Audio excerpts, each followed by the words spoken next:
cannot show you my beautiful face. It will literally stain it. Allahu Akbar, bro. You're so ugly. Take your fucking ugly plate out of my face.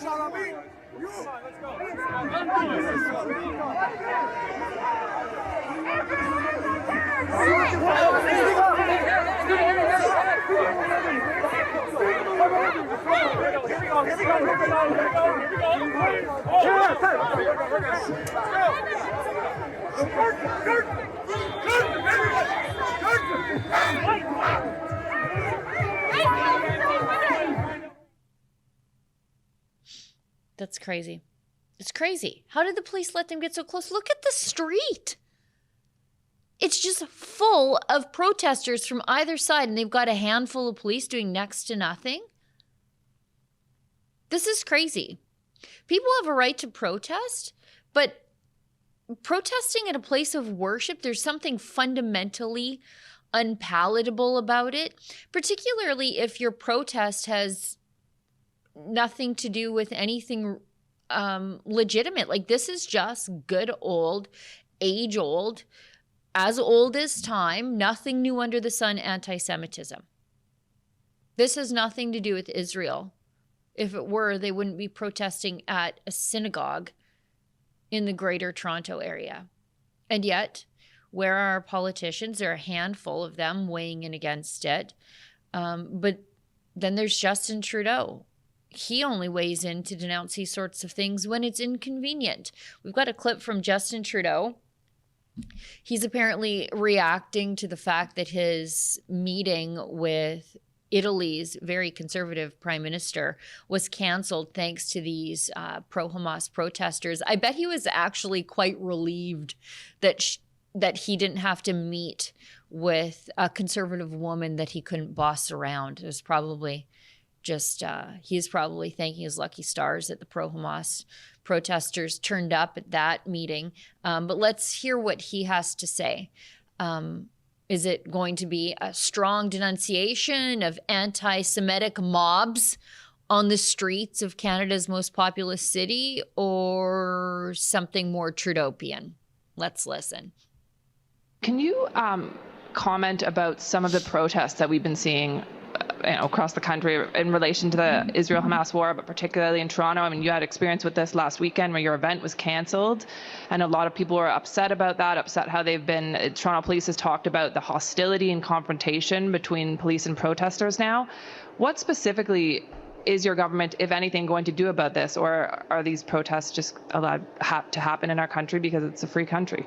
Well, first of all, nobody can remain indifferent to the suffering and the anguish going on in Gaza right now, this loss of civilian lives and the impact on Canadian families and people who are worried about their loved ones is entirely understandable. Canadians have a right to protest, absolutely, to make their anguish, their anger heard by other Canadians. That's important, and we will always protect that right.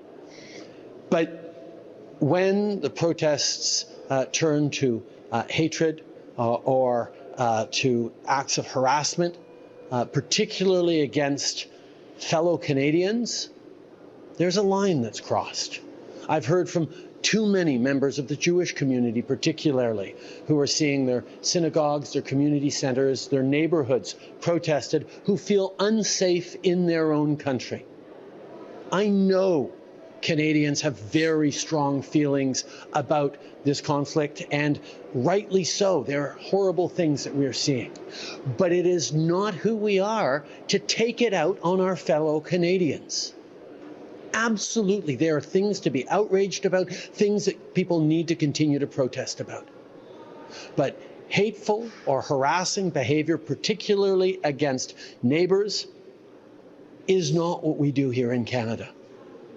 And as that happens, or when that happens, I expect Canadians, including our police authorities, to act within the rules and within the law of making sure that everyone can always feel safe everywhere in this country. Okay, so we've got crypto-Nazi hate mobs running loose on the streets of Canada's most populous city. They are trespassing and vandalizing on the front lawns of synagogues. And Justin Trudeau's like, I understand that everybody's upset about the humanitarian crisis in Gaza. Do you think a single one of those people is actually genuinely concerned about what's going on in Gaza? I really don't. This is just their opportunity to be anti-Semitic. This gives them license to let their little crypto-Nazi inside be their, I guess, Nazi outside. It is really interesting how Justin Trudeau suddenly cares about the rights of people to protest. He's the guy who invoked the Emergencies Act unlawfully, might I add, on a peaceful demonstration, a multicultural demonstration across all socioeconomic class levels in the nation's capital. They had a right to protest too.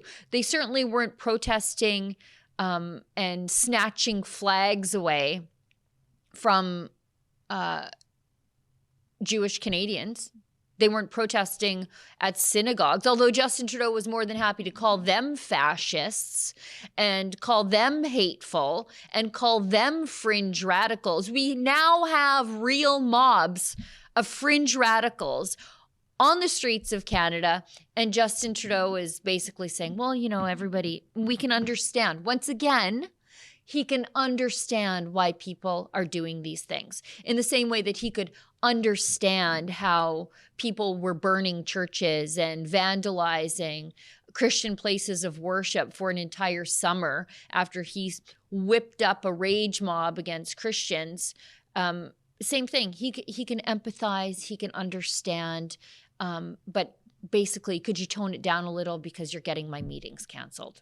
What a joke. There's absolutely no leadership in any of that. And as my friend David Menzies pointed out in the morning meeting that we have, if the script were flipped here, Trudeau would be down there standing in solidarity. What I mean is, remember the hijab hoax from a few years ago?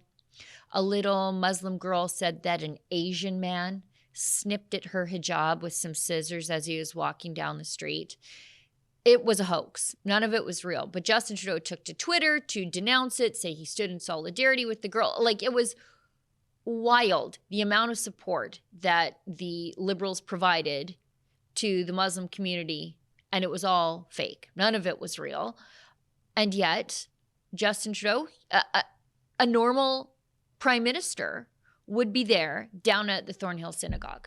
And he's not, because he's not a normal prime minister. He's not even a normal man. Deeply broken individual.